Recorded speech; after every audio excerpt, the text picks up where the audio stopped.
bom dia a todas e a todos. Estamos aqui hoje para mais um FIS Talks, essa experiência do Fórum Inovação Saúde, que tem trazido sempre personalidades do mundo da saúde para conversarmos sobre assuntos gerais, sobre as coisas da vida. E hoje eu tenho a honra e o prazer de receber o doutor, professor Luiz Antônio Rodrigues Santini.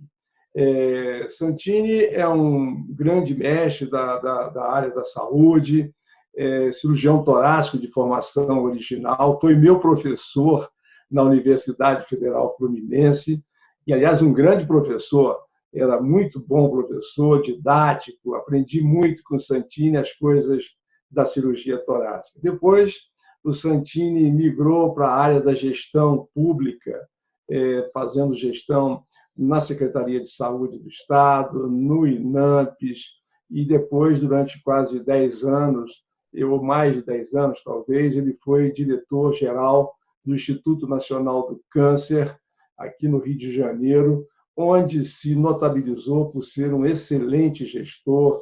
Ele criou várias condições dentro do INCA, na área de pesquisa, enfim, na área de planejamento estratégico, na área de ensino. Foi um executivo da saúde oncológica brasileira, transformou o INCA subiu o patamar do INCA em relação a ser uma referência internacional na área da saúde, especialmente na oncologia. Depois participou de vários eventos, de várias organizações internacionais, mas ele vai falar um pouquinho disso tudo para a gente.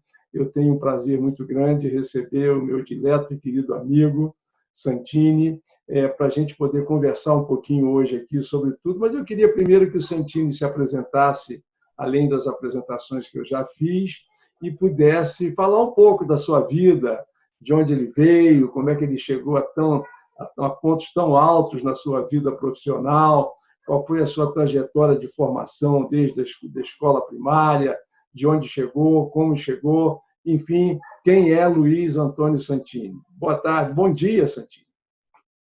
Bom dia, José, bom dia para todos que estiverem acompanhando essa conversa. Nossa, é um prazer muito grande para mim conversar com você, sempre, e há tantos anos que a gente já tem conversado juntos sobre várias coisas, sobre medicina principalmente, sobre saúde pública de uma maneira geral, sobre a vida também. Nós tivemos a oportunidade de compartilhar momentos ali na gestão, por exemplo, do Hospital Antônio Pedro, quando você esteve na gestão do hospital junto com o Pietro, e eu estava na direção da Faculdade de Medicina. Nós trocamos muitas ideias a respeito de modelos, arranjos institucionais, a educação médica. Então, nós somos velhos, você não tão velho, mas eu mais velho, militante, digamos assim, dessa área da medicina e da saúde pública.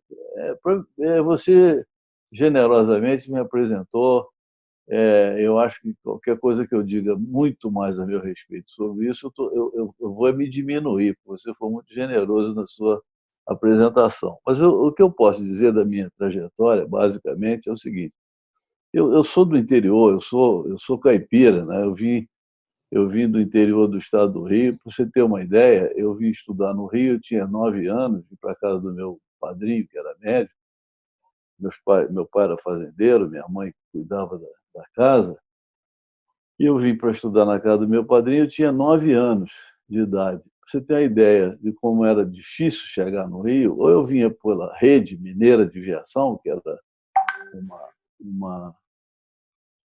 uma linha de trem que acabou em 1961, ou eu vinha de automóvel trazido pelo meu pai, que me trazia até Volta Redonda, e eu ali pegava um ônibus e vinha para o Rio de Janeiro. Essa trajetória entre Santa Isabel do Rio Preto, que é o lugar onde eu nasci, e o Rio de Janeiro, eu tinha que abrir 8 porteiras. Quer dizer que não tinha uma estrada, eu passava pelo interior de várias fazendas. Isso foi em 1955. Né? E foi uma experiência muito rica, muito dura, por um lado, de afastar dos pais tão jovem, tão criança, mas, ao mesmo tempo, rica, porque eu fui me submeter a uma experiência. Imagina, lá na minha terra, todos os carros que existiam lá, eu sabia quem era o dono, quem era o proprietário, o carro de quem, era um Jeep, ou era uma barata, uma coisa assim. Chegar no Rio de Janeiro, aquela quantidade de veículos, aquilo me assombrou, né? Eu nunca podia ter ideia do que seria uma coisa daquela. Então, esse foi o primeiro choque que eu tive cultural. Foi emocional primeiro, de sair de casa, e cultural depois. Mas fui muito bem acolhido na casa do meu padrinho, que era um grande médico, um grande sanitarista, um grande humanista. Era um especialista em malária, que, que erradicou a malária, coordenou a erradicação da malária em várias regiões do estado do Rio e do estado de Minas Gerais. Então, eu tive uma grande inspiração profissional para a medicina. A primeira vez que alguém me perguntou o que eu queria ser, eu até estranhei a pergunta. Para mim, eu só tinha um destino, ser médico. Eu não tinha outro, nunca passou pela minha cabeça outra possibilidade. Até porque eu tinha esse exemplo, essa inspiração, que é mais do que um exemplo, e esse estímulo. Eu gostava muito de ver e acompanhar, acompanhei várias vezes a atuação dele na, no campo, né? Na área onde ainda existia malária, o risco de malária no município do Rio de Janeiro, na zona oeste, Jacarepaguá, que era uma região endêmica ainda de malária na época que eu era criança e pude acompanhar isso. Então, quando eu entrei para a faculdade de medicina, eu já tinha, quer dizer, quando eu fui fazer vestibular, eu já tinha muita clareza que eu queria fazer medicina, nunca tive dúvida a respeito disso. E fui fazer medicina na UF, que no início foi uma certa decepção. A faculdade de medicina era fisicamente muito decadente. A minha primeira impressão da faculdade de medicina, e até porque comparando com a Praia Vermelha, que depois destruíram o prédio da praia, mas comparando a edificação, a entrada na UF me deu uma frustração. Mas logo dissipada. Eu conversei com outro grande sanitarista, que era professor de saúde pública da UF, que era o professor Maneco Ferreira, que foi diretor da Organização Mundial de Saúde, um sujeito formidável, que era muito amigo do meu padrinho, e que o meu padrinho sentiu a minha, digamos, má relação inicial com a faculdade e me levou para conversar com o doutor Maneco, e ele me desfez totalmente isso. E eu aprendi a primeira lição de professor com ele. Ele disse assim: medicina você aprende, ninguém vai te ensinar medicina. Essa foi a primeira lição de vida que eu tive com ele com relação à prática da medicina e a ser professor de medicina, que eu depois me tornei. E para concluir essa breve introdução, foi a questão da cirurgia. Eu fui fazer cirurgia por teimosia, eu sou canhoto e eu achava que eu não tinha jeito para fazer cirurgia. E aí conheci um sujeito excepcional, que era residente e eu era acadêmico, fui trabalhar com ele na emergência, que é o doutor Lutegar de Vieira de Freitas. Foi o cara que me deu a primeira ferramenta para eu poder ser cirurgião, porque ele me permitiu aceitar e ser capaz de fazer. Então, ele naturalmente, eu entrava em cirurgia com ele à noite, naqueles plantões da emergência do Antônio Pedro, mas eu entrava para ajudar, eu tinha certeza que eu não ia ser cirurgião. E no final de um ano trabalhando com ele, eu tinha certeza que eu ia ser cirurgião. E pronto, foi isso, foi um exemplo, um aprendizado. Então, para mim, para resumir, talvez a minha trajetória, eu posso dizer o seguinte: a minha trajetória é baseada em exemplos e em inspirações. Eu fui inspirado, eu sou médico, professor de medicina e depois gestor de medicina por inspiração. Pô, que espetáculo de história. E você lembrou nomes assim como eu não conheci pessoalmente, mas eu tinha assim uma referência muito forte, assim muito rica do professor Maneco Ferreira, e também de Lutegarde, que é uma figura extraordinária, um cirurgião. Eu me lembro, assim, como interno lá na Faculdade de Medicina e lá no Hospital Universitário Antônio Pedro, onde trabalhamos nós dois. A Lutegard era um exemplo para todo mundo, não só na área da cirurgia, ele né? Ele é um médico atuante, é um médico extraordinário do ponto de vista de conteúdo científico, do ponto de vista de humanismo, de responsabilidade profissional. O Tegard é uma figura realmente muito rica de conteúdo, e aquela cirurgia torácica lá do Hospital Antônio Pedro, com Luiz Felipe Júdice, com tanta gente assim de qualidade extraordinária, era um ambiente maravilhoso de aprendizado. Você tem toda a razão. Medicina não se ensina, medicina você aprende no dia a dia, olhando, reproduzindo atitudes, né? E aí você chegou a diretor da Faculdade de Medicina, e um tempo adiante, óbvio, bastante tempo depois, e você propôs uma mudança curricular na universidade que foi para a área da saúde, da medicina em particular, que foi muito interessante, uma visão distinta, muito original, né? Fala um pouquinho, Santino, o que foi que você propôs, que foi tão original e simples, que foi implantado em Niterói, depois reproduzido no Brasil afora. Eu acho que foi um modelo muito interessante naquela época. Eu acho que a originalidade segue isso que eu estava falando anteriormente, que você repetiu, que é essa questão de que na medicina você aprende, o estudante de medicina aprende e não se ensina para ele medicina. O que se ensina para ele são atitudes, são habilidades, mas a medicina, a prática da medicina, se aprende com a prática, não se aprende com nenhuma literatura. A literatura complementa. E a minha passagem pela Faculdade de Medicina, que durou mais ou menos 3 anos e meio, ela foi. Eu era bastante jovem, eu fui diretor da Faculdade de Medicina, eu tinha 36 anos.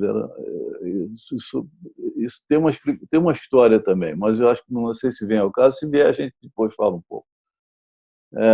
Na verdade, eu fui eleito diretor da Faculdade de Medicina, foi a primeira vez que teve uma eleição na faculdade, na universidade, para eleger diretor da faculdade, e eu fui eleito.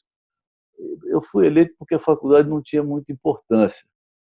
Na verdade, tinha sido criada a tal reforma da universidade, foi criado um colegiado de curso e a faculdade ficou um pouco sem função.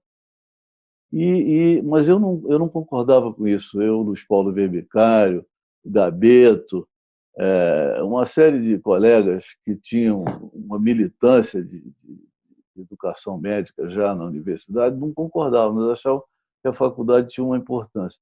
E o professor Aloysio Salles, que tinha sido diretor da faculdade e diretor do hospital, e era uma outra inspiração na nossa vida, e o professor Zé Hilário também, eles não concordavam. Então, eles estimularam que eu fosse candidato lá a diretor da faculdade. Então, eu fui um diretor, por isso que eu falei que é uma composição estranha, porque eu fui um diretor apoiado tanto pelo movimento estudantil, pela esquerda, como pela direita da faculdade, porque eles queriam resgatar o espaço.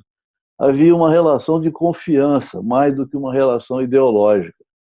Que, aliás, isso um pouco parte da minha vida mesmo. Eu, embora sempre tenha sido uma pessoa identificada com a esquerda, tenha sido militante realmente de esquerda, mas eu sempre fui uma pessoa de diálogo. Eu nunca me fechei a dialogar com ninguém, quem quer que fosse, a não ser que fossem pessoas que não valessem a pena como caráter.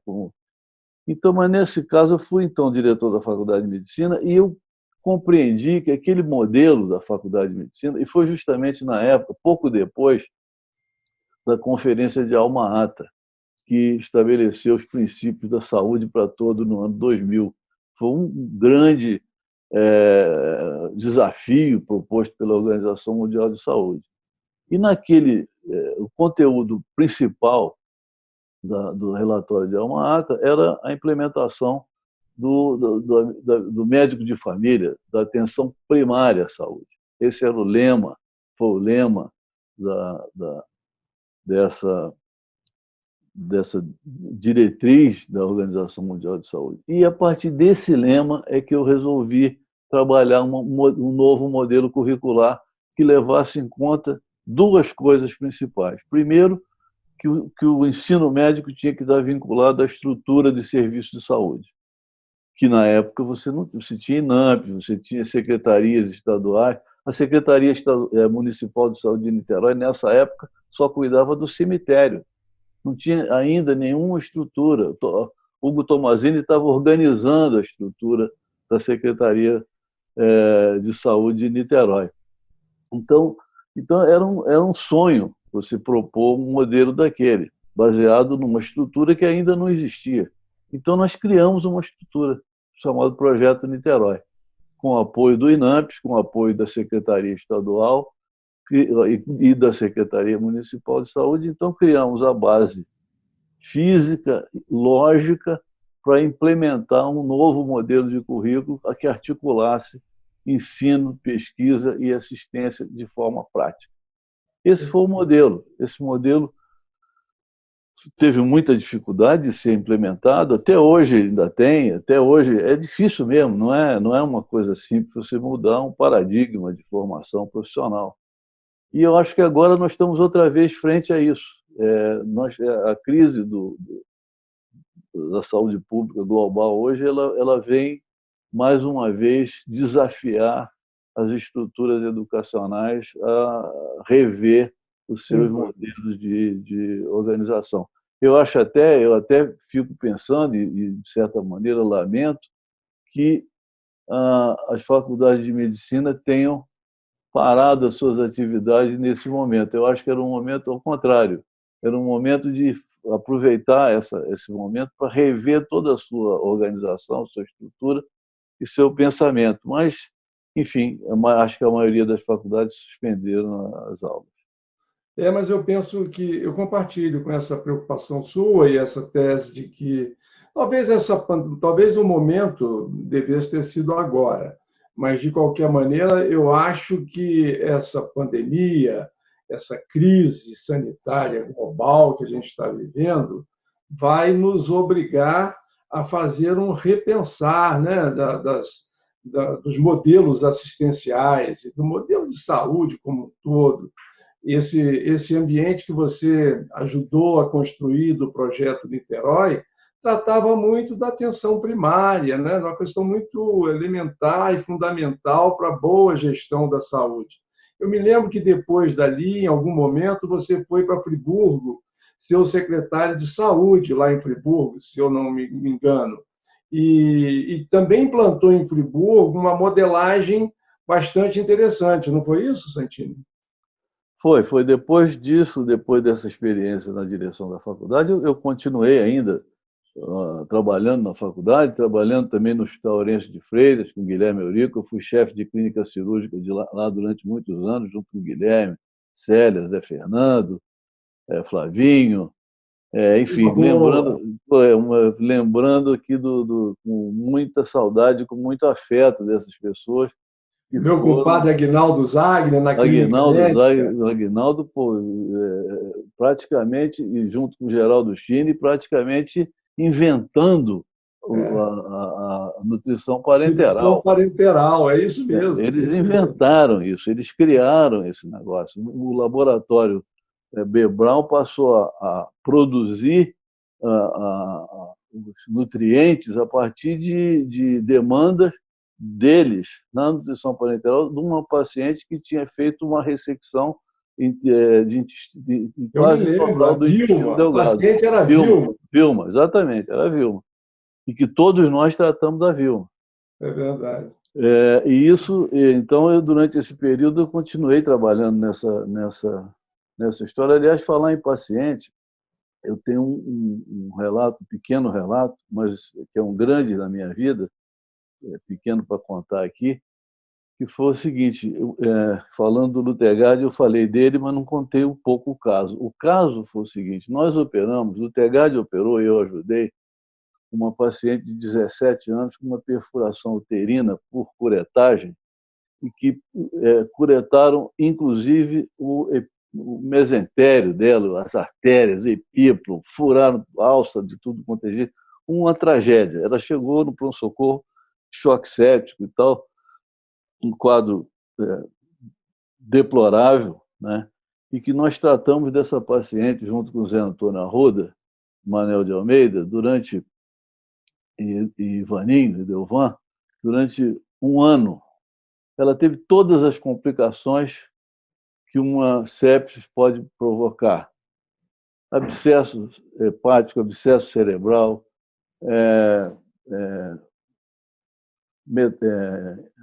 embolia pulmonar, tudo que você possa imaginar de complicação ela teve, e o antibiótico mais atual que existia naquela época ainda era cloranfenicol. Depois, no finalzinho, apareceu alguma coisa um pouco mais, mas não vou entrar nisso. O fato é que essa clonidina, eu aprendi tudo que tinha que aprender cuidando de um paciente. Durante um ano, eu cuidei dessa menina junto com essa turma que eu estou te falando. E por isso que eu falo, aprender medicina é isso. Ninguém me ensinou. Eu aprendi cuidando daquela moça dia e noite. Então, assim que se aprende, né, Santinho? Todos os componentes de aprendizado foram mobilizados comigo, todos. Os afetivos, intelectuais. Inclusive o lado humano, né? Claro, bem, não. Nós estamos chegando ao final, Santinho, desse primeiro bloco, mas daqui a pouco nós vamos continuar. E não percam o segundo bloco, porque aí nós vamos falar de outras coisas além dessas histórias maravilhosas. Nós vamos falar do dia de hoje, da questão do coronavírus, dessa pandemia, dessas coisas que a gente está vivendo aí, de outras coisas mais, com essas histórias muito interessantes que o Santinho tem para nos contar e os seus depoimentos de muito conteúdo científico que tem para nos oferecer também. Então, até já. Voltamos em breve. Até já.